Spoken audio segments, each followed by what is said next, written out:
जय हिंद दोस्तों।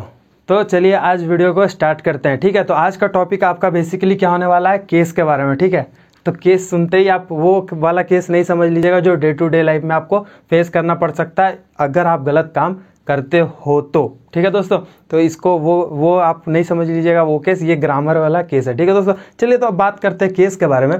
तो देखिए आपको सिंपली केस में आपको क्या याद रखना है। ठीक है, यहाँ से आपको मैं सिर्फ और सिर्फ इंपॉर्टेंट चीज़ बताने वाला हूँ जो आपके लिए काम आएगा। ठीक है, जितने भी डिफेंस एस्पिरेंट है मैं उनको स्पेशली बोलता हूँ कि केस से मैं जितना पढ़ा रहा हूँ आपको उतना ही करना है। ठीक है, मतलब कि मैं आपको यहाँ से जो इंपॉर्टेंट चीज़ है, जो आपको कॉन्सेप्ट होना चाहिए केस के बारे में, वो मैं आपको समझाऊंगा। तो वीडियो को लास्ट तक देखिएगा और आई होप कि आप वीडियो अच्छा लगेगा, और अच्छा लगे तो लाइक कर दीजिएगा और पहली बार आया तो सब्सक्राइब कर दीजिएगा। चलिए दोस्तों, अगर बात करें केस का तो सबसे पहले अगर बात करें तो यहाँ पे हम बात करते हैं नॉमिनेटिव का। ठीक है, क्या बात करते हैं हम लोग, नॉमिनेटिव केस के बारे में बात करते हैं। तो चलिए अब सीखते हैं कि नॉमिनेटिव केस होता क्या है। और दोस्तों यहाँ से याद रखिएगा कि नॉमिनेटिव केस को हम लोग सब्जेक्टिव केस भी बोलते हैं। क्या बोलते हैं, सब्जेक्टिव केस। ठीक है, याद रखिएगा कि सब्जेक्टिव केस कहते हैं। और दूसरा होता है आपका ऑब्जेक्टिव केस। क्या होता है, ऑब्जेक्टिव केस होता है। यहां से याद रखिएगा ऑब्जेक्टिव केस। लेकिन ऑब्जेक्टिव केस को क्या बोलते हैं, तो उसको हम लोग एक्यूसेटिव कहते हैं, एक्यूसेटिव केस बोलते हैं। ठीक है दोस्तों, तो याद रखिएगा कि ऑब्जेक्टिव को हम लोग क्या कहते हैं, एक्यूसेटिव कहते हैं। और तीसरा का अगर हम लोग बात करें तो वो होता है पॉसेसिव केस। ठीक है, वो होता है पॉसेसिव केस। अब हम इसको भी समझाएंगे कि पॉजिटिव केस को क्या कहते हैं। याद रखिएगा कि डिफेंस एस्पिरेंट जितने भी हैं, मेरा बात को याद रखिएगा कि आपको हमेशा ये चीज़ याद रखना है, दैट इज़ पॉसेसिव केस। और जितने भी क्वेश्चन आपको इंपॉर्टेंट क्वेश्चन बनते हैं एयरफोर्स वाई ग्रुप में, वो आपका यहीं से बनता है, दैट इज़ पॉसेसिव केस। ठीक है दोस्तों, वो मैं अच्छे से बताऊँगा, टेंशन लेने की जरूरत नहीं है, वीडियो में बने रहिए। अब हम लोग बात करें पॉजिटिव केस का, तो इसको हम लोग जेनेटिक केस भी कहते हैं। ठीक है दोस्तों, यहाँ तक आपको अगर क्लियर हो गया है तो चलिए बढ़ते हैं आगे। अगर हम बात करें नॉमिनेटिव केस के बारे में, उसके बाद बात करेंगे ऑब्जेक्टिव केस के बारे में, उसके बाद करेंगे पॉजिटिव केस के बारे में। लेकिन दोस्तों अगर आप इंग्लिश के ग्रामर बुक देखे होंगे और पढ़े भी होंगे तो आपको कहीं ना कहीं वहाँ पे दो केस और भी नजर आएगा। और वो क्या होगा, वो आपका एक होगा वोकेटिव केस। ठीक है दोस्तों, याद रखिएगा, मैं बता रहा हूं आपको मिलेगा वोकेटिव केस भी आपको देखने को मिलेगा, और एक आपको मिलेगा वो होगा डेटिव केस। ठीक है, एक होगा वो होगा डेटिव केस। तो दोस्तों अब हम आपको एक चीज बता देते हैं कि क्या ये दोनों जरूरी है पढ़ना। हाँ जरूरी है, मगर दोस्तों इसको हम लोग क्या करते थे ना, इंग्लिश ग्रामर में अलग से पढ़ते थे कि वोकेटिव केस क्या होता है और डेटिव केस क्या होता है, अलग से पढ़ते थे। लेकिन अब हम लोग बात करें तो इसको इसके अंदर कंसीडर किया जाता है और इसको इसके अंदर कंसीडर किया जाता है। मतलब कि वोकेटिव केस को हम लोग नॉमिनेटिव केस में कंसीडर करके पढ़ते हैं और डेटिव केस को हम लोग ऑब्जेक्टिव केस के अंदर कंसीडर करके पढ़ते हैं। अब हम ये भी आपको बताएंगे कि इसको हम लोग क्यों वोकेटिव केस ही, मतलब वोकेटिव केस को ही हम लोग क्यों नॉमिनेटिव केस के अंदर कंसीडर किए हैं और डेटिव केस को ही हम लोग क्यों ऑब्जेक्टिव केस में कंसीडर किए हैं। ये इसमें भी कंसीडर हो सकता था और ये इसमें भी कंसीडर हो सकता था, बट ऐसा क्यों नहीं हुआ वो भी हम आपको बताएंगे। चलिए, लेकिन उससे पहले हम जान लें कि नॉमिनेटिव केस किसे कहते हैं। तो याद रखिएगा कि जो भी नाउन, दोस्तों ध्यान से सुनिएगा, जो भी नाउन या प्रोनाउन यूज एज ए क्या सब्जेक्ट, जी दोस्तों, तो noun used as a subject. ठीक है, कोई भी नाउन जो सब्जेक्ट की तरह यूज हो किसी सेंटेंस में, हम उसे नॉमिनेटिव केस कहेंगे या फिर सब्जेक्टिव केस कहेंगे। यहां तक मेरे को समझ में, एग्जांपल ले ले क्या, बिल्कुल। तो देखिए दोस्तों, एग्जांपल में हम आपको एक बात बताते हैं कि एग्जांपल में हम सिर्फ अपना नाम लेते हैं।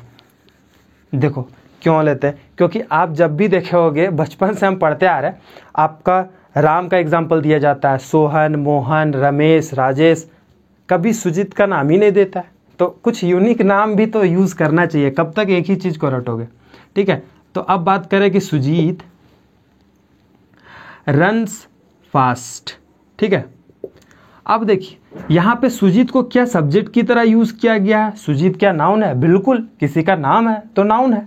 ठीक है, तो चलिए यहाँ से हमको समझ में आ गया कि नॉमिनेटिव हम किसे कहेंगे, जो भी नाउन जो कि सब्जेक्ट की तरह यूज हो तो हम उसको नॉमिनेटिव कहेंगे या फिर सब्जेक्टिव केस कहेंगे, बिल्कुल सही। अगर बात करते हैं ऑब्जेक्टिव केस का, ऑब्जेक्टिव केस का बात करें तो नाउन यूज्ड एज अ, बताइए, ऑब्जेक्ट, जी बिल्कुल, ऑब्जेक्ट की तरह यूज हो नाउन, तो हम उसको क्या कहेंगे, ऑब्जेक्टिव केस। साफ सी बात है, नाम से ही पता चल रहा है।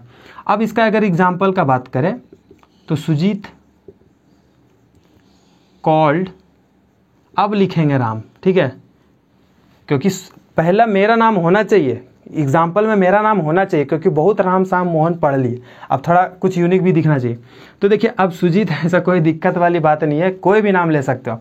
सुजीत कॉल्ड राम, तो अब इसमें जो राम है ना वो ऑब्जेक्ट है और नाउन भी है, तो मतलब कि वो जो नाउन है ना वो ऑब्जेक्ट के जगह पर यूज हुआ है और ऑब्जेक्ट की तरह यूज हुआ है, तो इसको हम क्या कहेंगे, ऑब्जेक्टिव केस।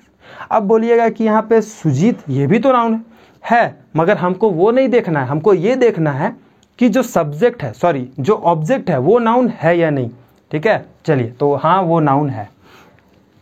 अब हम क्या बात करते हैं, पॉसेसिव केस के बारे में। तो दोस्तों हम आपको पॉसेसिव केस अभी हम नहीं बताएंगे, कुछ मिनट रुक जाइए, पॉसेसिव केस का सारे चीज बताऊंगा, लेकिन उससे पहले हम जान लेते हैं वोकेटिव केस के बारे में, ठीक है, क्योंकि पॉसेसिव केस थोड़ा बड़ा है, इंपॉर्टेंट है, तो मैं नहीं चाहता कि मैं आपको यहाँ पे मर्ज करूँ, मैं आपको इसको थोड़ा अच्छा वे में बताऊँ। लेकिन अगर बात करें वोकेटिव केस के बारे में, तो दोस्तों याद रखिएगा ये आपको अभी हम नहीं बता रहे, ठीक है, ये हम आपको अभी नहीं बता रहे, ठीक। तो इसको अभी हम मिटा देते हैं, क्योंकि यहाँ पे इसको ज़रूरत है नहीं, और पॉजिटिव केस के बारे में हम जो बताएंगे आपको उतना याद कर लीजिएगा, एग्जाम में उससे बाहर नहीं जाएगा। अब बात करते हैं वोकेटिव केस के बारे में, ठीक है, वोकेटिव।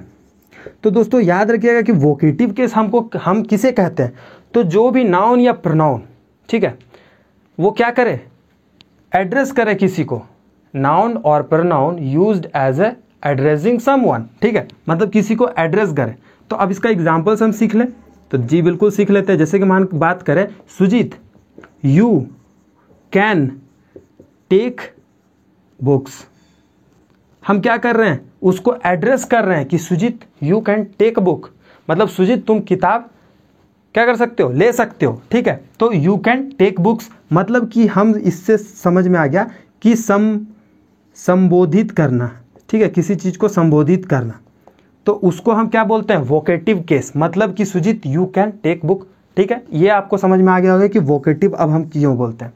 तो देखिए अब हम वोकेटिव केस को हम नॉमिनेटिव केस में ही कंसिडर क्यों किए, क्योंकि ये सुजीत नाउन है और noun used as a what, subject, तो हम उसको नॉमिनेटिव केस कहते हैं। और इस सेंटेंस में सुजीत को ही हम संबोधित कर रहे हैं कि यू कैन टेक बुक, मतलब कि तुम किताब ले सकते हो, मगर यहाँ पे याद रखिएगा कि जो सुजीत है ये नाउन है और नाउन किसके तरह यूज हुआ है, सब्जेक्ट की तरह, इसीलिए हम इसको नॉमिनेटिव केस के अंदर इसको कंसीडर कर दिए हैं, ठीक है दोस्तों। तो इतना बात आपको समझ में आ गया होगा। अब इतना बात समझ में आ गया तो थोड़ा सा नोट कर लीजिए, क्योंकि जगह नहीं है तो हमको भी तो प्रॉब्लम होता है, ठीक है। तो अब हम आपको थोड़ा ऊपर में ही बता देते हैं, ठीक है, याद रखिएगा। अब केस खत्म, केस फाइल क्लोज, ठीक है। अब देखिए यहाँ पे क्या है, वोकेटिव केस। अब हम लोग बात करेंगे किसके बारे में, डेटिव केस के बारे में, जो हम आपको शुरू में बताए थे। अब ये डेटिव केस जो है ना दोस्तों, इसको हम लोग कंसीडर करते हैं ऑब्जेक्टिव केस में। बात करते हैं कि ऑब्जेक्टिव केस में ही क्यों करते हैं, चलिए तो सबसे पहले जान ले कि डेटिव केस होता क्या है। तो देखिए डेटिव केस क्या होता है कि noun used as a indirect object, indirect object, ठीक है दोस्तों, इनडायरेक्ट ऑब्जेक्ट की तरह यूज हो नाउन, उसको हम डेटिव केस कहते हैं। अब आपको लग रहा होगा कि डायरेक्ट ऑब्जेक्ट और इनडायरेक्ट ऑब्जेक्ट नहीं पता मेरे को, ठीक है, तो आपको वो भी हम समझा देते हैं कि डायरेक्ट ऑब्जेक्ट क्या होता है और इनडायरेक्ट ऑब्जेक्ट क्या होता है। मैं जो भी आपको बताता हूँ आप उसको नोट करते जाइए, क्योंकि रफ करने का कोई निश्चित टाइम नहीं होता, कभी भी मिटा सकते हैं। चलिए अब हम बात करते हैं किसके बारे में, इनडायरेक्ट और डायरेक्ट ऑब्जेक्ट के बारे में, जो कि आपको जानना जरूरी है, तब आप जाके डेटिव को समझ पाओगे, नहीं तो फिर समझ में आएगा नहीं। चलिए अब देखिए, आपको हम बात करें, मिट भी नहीं रहा, अब देखिए अब बात करते हैं किसके बारे में, डायरेक्ट ऑब्जेक्ट के बारे में। तो दोस्तों देखिए अगर हम बात करें डायरेक्ट ऑब्जेक्ट के बारे में, तो एक सेंटेंस से आपको समझा देते हैं। Sujeet gave him a book, ठीक है। अब डायरेक्ट लिख लिए, अब यहां पे हम लिख देते हैं इनडायरेक्ट ऑब्जेक्ट। ठीक है दोस्तों, आपको यहाँ से दिख रहा होगा डायरेक्ट ऑब्जेक्ट। अभी बात करते हैं इनडायरेक्ट का, तो इसी में हम लिखेंगे आपको सुजीत गेव हिम। ठीक है, अब देखिए यहाँ से आपको ना मैं बताता हूँ 100% क्लियर कर दूंगा कि डायरेक्ट ऑब्जेक्ट और इनडायरेक्ट ऑब्जेक्ट किसको कहते हैं, फिर आप कभी नहीं भूलिएगा। देखिए अगर बात करें डायरेक्ट ऑब्जेक्ट का, तो डायरेक्ट ऑब्जेक्ट मतलब क्या होता है कि जो आपको किसका सेंस दे, कौन का और क्या का। ठीक है, अगर ये आपको हु का और वाट का सेंस दे, हु और वाट का सेंस दे, तो समझ लीजिएगा कि वो क्या है, वो आपका डायरेक्ट ऑब्जेक्ट है। तो देखिए यहाँ पे सुजीत गेव हिम क्या दिया, ठीक है, सुजीत गेव हिम बुक, मतलब क्या दिया, तो किताब दिया, बुक दिया। तो क्या का सेंस आ रहा है, क्या वाट का सेंस आ रहा है, बिल्कुल आ रहा है। तो ये आपका हो गया डायरेक्ट ऑब्जेक्ट। ठीक है दोस्तों, यहाँ तक क्लियर हो गया। अगर बात करें इनडायरेक्ट ऑब्जेक्ट का, तो इनडायरेक्ट आपका हुम का दे, किसका दे, हुम का। अगर हुम का सेंस दे इनडायरेक्ट ऑब्जेक्ट, तो आप समझ लीजिएगा कि वो इनडायरेक्ट ऑब्जेक्ट है। कोई भी सेंटेंस में अगर हुम का बात पता चले, जैसे कि सुजीत गेव हिम, मतलब सुजीत उसको दिया, बट क्या दिया नहीं पता, लेकिन उसको दिया। ठीक है, तो हिम इसमें जो होगा वो आपका क्या होगा, इनडायरेक्ट ऑब्जेक्ट। अब बताइए दोस्तों, क्या ये कॉन्सेप्ट आपको क्लियर हुआ या नहीं हुआ, और इससे इजी कॉन्सेप्ट आपको लगा कि नहीं लगा, बताइए। इतना इजी कॉन्सेप्ट है, अब इसको इतना इजी कॉन्सेप्ट अगर आप नहीं समझ पा रहे हो तो फिर दिक्कत वाली बात है। ठीक है, अब देखिए यहाँ से हम बता दिए कि आपको क्या करना है, डेटिव केस। डेटिव केस का मतलब क्या होता है कि जो इनडायरेक्ट ऑब्जेक्ट की तरह यूज हो। तो अब यहाँ पे ऑब्जेक्ट का बात हो रहा है, ऑब्जेक्ट का बात हो रहा है। ठीक है, तो ऑब्जेक्ट का बात किस में हो रहा था, ऑब्जेक्टिव केस में भी हो रहा था, इसीलिए डेटिव केस को हम लोग ऑब्जेक्टिव केस में कंसीडर किए हैं दोस्तों। समझ में आ गया, आई होप आपको समझ में आ गया। तो अब बताइए कि आपको हम कितना कुछ समझा दिए, नॉमिनेटिव केस समझा दिए, ठीक है, उसके बाद ऑब्जेक्टिव केस समझाएं, उसके बाद हमने क्या बताया, डेटिव बताया और वोकेटिव बताया। मतलब कि केस का लगभग आपको सब बता दिए एक्सेप्ट पॉजिटिव केस के बारे में। हम यहाँ से आपको बात बताएंगे कि अब हम लोग बात करने वाले हैं पॉजिटिव केस के बारे में। तो इतना दूर तक नहीं किए हैं नोट, तो आप कर लीजिए, ये वोकेटिव डेटिव का आप नोट कर लीजिए।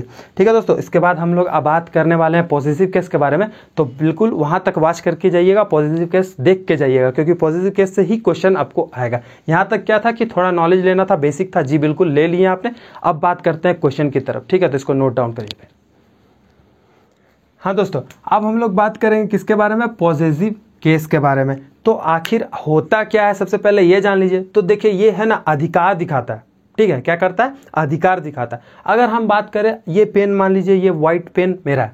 ठीक है, मान लीजिए कि ये जो भी है, सॉरी ये रेड पेन है, तो ये रेड पेन मेरा है। तो अब इसको क्या, ये किसी और को ये बोलना होगा, तो ये क्या बोलेगा, सुजीत पेन बोलेगा। ठीक है, और हम क्या है, लिविंग थिंग है। ठीक है दोस्तों, तो यही होता है पॉजिटिव केस, मतलब किसी चीज का अधिकार को शो करना, रिलेशनशिप को शो करना, बिलोंगिंग्स हो। ठीक है, इसको हम लोग क्या बोलते हैं, पॉजिटिव केस बोलते हैं, जिसे ऑनरशिप भी बोल सकते हो। ठीक है, किसी चीज को ऑन करता हो तो वो भी क्या आता है, पॉजिटिव केस के बारे में। चलिए, तो यहाँ पे देखिए लिविंग थिंग। अब हम लोग लिविंग थिंग लिख दिए हैं, तो आपको मैं एक चीज बता दूं कि जैसे कि अभी मैंने सुजीत का नाम लिया, तो सुजीत क्या लिविंग थिंग्स है, बिल्कुल जीवित प्राणी है, तभी तो आज पढ़ा रहा है। ठीक है, तो अब देखिए क्या है कि सुजीत, तो यहाँ पे आप लिख दो सुजीत पोस्ट ऑफिस एस पेन। तो ये आपको समझ में आएगा कि सुजीत पेन, मतलब ये जो कलम है वो सुजीत का है, अधिकार शो कर रहा है। ठीक है, ठीक है, यहाँ तक समझ में आएगा। और जब हम यहाँ पे आपको लिविंग थिंग लिख दिया ना दोस्तों, तो याद रखिएगा कि दुनिया में कोई भी लिविंग थिंग हो, कोई भी जीवित चीज हो, उस पर अधिकार मतलब कि पोस्ट ऑफिस एस लगता है। ठीक है, तो अब आप इसको कैसे लिखोगे, तो देखिए दोस्तों, इसको आप कैसे, एक बात समझिएगा, नाउन, ठीक है, noun plus post office S, ये मत भूलिएगा। जो नाउन है ना, उसके साथ पोस्ट ऑफिस एस लगेगा, और उसके बाद जो होगा ना, पोसेशंस होगा। ठीक है, तो ये चीज आप नोट करके रखिए, बहुत ज़्यादा इंपॉर्टेंट बात बता दिए। तो अब in case of non living thing you can't use. ठीक है, जैसे कि अगर हम बात करें टेबल्स, ठीक है, अगर हम बात करें टेबल्स लेग, ठीक है, टेबल्स लेग, तो दोस्तों ये गलत है। ठीक है, ये गलत है। अब ये गलत क्यों है, कैसे है, ये आप छोड़िए, पहले आप इतना बात याद रखिए कि नॉन लिविंग के साथ पोस्ट ऑफिस एस नहीं लगता है। सुन लिए, अभी आपको एग्जाम पर फोकस करना है दोस्तों, और याद रखिएगा जो आज हम आपको बता रहे हैं ना, नाउन का अगर आपके पास ग्रामर बुक है, जाकर सॉल्व कीजिए, आपको नहीं भी तो 10 to 15 क्वेश्चन मिलने वाला है इसी बेसिस, यही कॉन्सेप्ट में। जो कि बहुत इंपॉर्टेंट है, इसीलिए तो बता रहा हूँ। चलिए दोस्तों, अब देखिए यहाँ पे नॉन लिविंग थिंग में याद रखिएगा कि कभी भी पोस्ट ऑफिस एस का यूज़ नहीं होता है। तो आप सर इसको सही करके बताइए, सॉरी भैया इसको सही करके बताइए। तो आप इसमें लिख सकते हो लेग ऑफ टेबल, ठीक है। क्या लिखोगे? लेग ऑफ टेबल, ठीक है दोस्तों। अब देखिए इसमें क्या हो रहा है, जब इसमें नाउन के post office S plus position लगा था, अब यहाँ पे क्या उल्टा हो जाएगा, पोजीशन ऑफ नाउन। कहीं पे पोस्ट ऑफिस एस दिख रहा है क्या आपको? नहीं दिख रहा है। तो इस चीज में अधिकार शो करते हैं ना दोस्तों, तो इसमें पोस्ट ऑफिस एस यूज नहीं करते हैं, ठीक है। चलिए अब बढ़ते हैं आगे। नेम ऑफ प्लेस, हाँ अगर कोई प्लेस का नाम हो तो उसमें हम पोजीशन शो करते हैं। चलिए अगर बात करें दिल्ली का क्लाइमेट का, ठीक है, या फिर कहीं का, झारखंड का, बिहार का, कहीं भी, तो क्या लिखते हो आप? दिल्लीज क्लाइमेट लिखते हो? बिल्कुल लिखते हो। तो अब याद रहेगा कि कभी भी नेम ऑफ प्लेस का बात करें तो पोजीशन शो होता है, जी बिल्कुल होता है। अगर बात करें टाइम के बारे में तो टाइम में भी होता है। कैसे आप बताइए? तो एक सेंटेंस आपको पता है, अगर मान लीजिए आप लीव में हो तो अ डे लीव, अब बताइए यहाँ पे कहाँ पे आपका लगेगा? तो वो लगेगा डे में, आ डेज लीव, ठीक है। तो मतलब समझ गए कि अगर नेम ऑफ प्लेस में हो तो आपको समझा दिए। सॉरी, टाइम का बात करें, अगर टाइम का बात करें तो अगर आ डेज लीव का बात करें तो आपका टाइम जहां पर शो हो रहा हो डे, तो वहां पे आप पोजीशन का यूज करोगे, that is post office S का यूज करोगे, ठीक है। अब बात करते हैं सेलेस्टियल बॉडी के बारे में। तो सेलेस्टियल बॉडी होता क्या है? तो यूनिवर्स में जितने भी लार्ज पार्टिकल्स है ना, वो सब सेलेस्टियल बॉडी है। Even our moon also, and जो हम लोग जहाँ पे रह रहे हैं प्लैनेट्स भी है, ठीक है। सन भी सेलेस्टियल बॉडी है, जो भी है यूनिवर्स में, उसको हम लोग बोलते हैं सेलेस्टियल बॉडी। तो सेल बॉडी के साथ भी हम पोस्ट ऑफिस एस का यूज करते हैं। एग्जाम्पल दीजिए, लिखिए अर्थ रोटेट, लिखते हो ना, अर्थ रोटेट, ये सही है? नहीं, अर्थ रोटेट होता है, ठीक है दोस्तों। तो अब समझ में आ गया होगा कि अगर पॉजिटिव केस से आएगा तो यहीं से आएगा, वरना नहीं आएगा। समझे? आएगा तो यहीं से आएगा, नहीं तो नहीं आएगा। दोस्तों एक छोटा कॉन्सेप्ट आपको बता देते हैं कि आपने एक बात सुना होगा, जैसे मान लीजिए कि आप कोर्ट वगैरह के बारे में जानते हो या नहीं जानते, आई डोंट नो, बट आपको एक बात बताते हैं कि अगर मान लीजिए मूवी देखते हो तो उसमें क्या बोला जाता है कि कोर्ट का सुनवाई इतना दिन में होगा, ठीक है। तो उसमें कहा जाता है कि कोर्ट्स डिसीजन, ठीक है, ऐसा बोला जाता है ना, कोर्ट्स डिसीजन। लेकिन जो कोर्ट है, कोर्ट मतलब समझ रहे हो ना, हाई कोर्ट, सुप्रीम कोर्ट, जो भी कोर्ट है, तो वो कोर्ट नॉन लिविंग थिंग है। ये बात आप जान रहे हो कि वो जो कोर्ट है वो नॉन लिविंग थिंग है। और हम आपको बताए थे कि नॉन लिविंग के साथ पोस्ट ऑफिस एस का यूज नहीं होता है। मगर दोस्तों इन दिस केस, कब? जब किसी भी एक बड़ा संस्था का बात हो, ठीक है, तो आप पोस्ट ऑफिस एस का यूज कर सकते हो। फॉर एग्जाम्पल कोर्ट डिसीजन, ठीक है। तो भी में देखे हो तो वहां पे क्या आपको बोलता है कि कोर्ट का जब तक ऑर्डर नहीं आएगा तब तक आप अंदर रहोगे, ठीक है। तो क्या बोलता है उसको? कोर्ट्स ऑर्डर, जब तक कोर्ट नहीं आए, ऑर्डर ना आ जाए, तो कोर्ट्स ऑर्डर, ठीक है। हम ये लिखते हैं, बिल्कुल लिखते हैं। तो याद रखिएगा कि एक ऐसा केस होता है जिसको हम लोग पर्सोनिफिकेशन कहते हैं। क्या बोलते हैं? पर्सोनिफिकेशन। तो वहां पे हम क्या करते हैं? नॉन लिविंग थिंग है, जैसे कभी हम आपको साफ साफ यहाँ पे बता चुके थे, नॉन लिविंग से साथ पोस्ट ऑफिस एस नहीं लगता। बट अगर हम बात करें कोर्ट्स ऑर्डर, तो कोर्ट क्या लिविंग थिंग है? क्या वो जीवित चीज है? नहीं है। लेकिन हम वहां पे क्या यूज करते हैं? पोस्ट ऑफिस एस का यूज करते हैं। तो याद रखिएगा कि एक ऐसा भी होता है जिसको हम लोग पर्सोनिफिकेशन कहते हैं, और वो होता है कि नॉन लिविंग थिंग को भी हम लिविंग थिंग की तरह यूज करते हैं, और वहां पे पोस्ट ऑफिस एस का यूज होता है, ठीक है फ्रेंड्स। आई होप बताइए आपको आज का वीडियो सही लगा तो प्लीज़ लाइक शेयर कीजिएगा, अपने दोस्तों को शेयर जरूर कीजिएगा जो तैयारी कर रहे हैं डिफेंस का, ठीक है दोस्तों। यहाँ तक बात साफ है। और दूसरा बात आपको बता देता हूँ, मेरा जाके प्लेलिस्ट चेक कीजिए, जहाँ पे मैं आपको सेपरेट वीडियोस को हर एक न्यू प्लेलिस्ट में बना दिया हूँ, जिससे आपको प्रॉब्लम नहीं होगा ढूंढने में। और याद रखिएगा जो भी आपको पढ़ना है, ठीक है, चाहे वो रीजनिंग हो, मैथ्स हो, या फिर जीके जीएस हो, जो भी पढ़ना है आपको, वहाँ मैं सेपरेट का प्लेलिस्ट बना दिया हूँ, जिससे आपको प्रॉब्लम नहीं होगा, ठीक है दोस्तों। तो अभी तक शेयर नहीं किया है तो प्लीज़ शेयर कर दीजिए, और अभी तक सब्सक्राइब नहीं किया तो सब्सक्राइब भी कर दीजिए, ठीक है। आज का वीडियो करते हैं यहीं पे समाप्त। इसी तरह इंफॉर्मेटिव वीडियो पाने के लिए बने रहिएगा लास्ट तक। तब तक के लिए जय हिंद।